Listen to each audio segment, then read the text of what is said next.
Here's some more random things my students have said over the last week or so.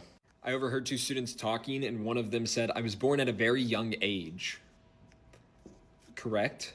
I walked into my classroom during dismissal, and a student said, "You think just because I'm Caribbean I like shrimp?" And the student they were talking to said, "You're Caribbean? I thought you were from Cuba."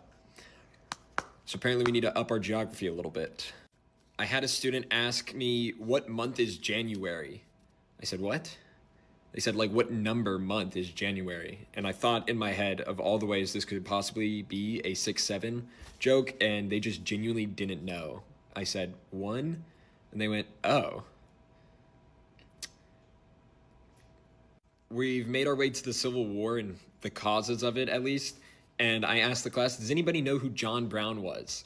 And one student said, "I know who John Mayer is." All right.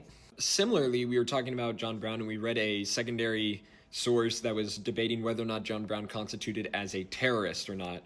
And basically, the person said no, he was a revolutionary because he incited terror for change, as opposed to terror for terror. And I asked my students if they agreed or disagreed with the author, and one of my students said, "I agree because terrorists," and there was a really long pause, and then she said, "are bad." And that made me laugh, unfortunately.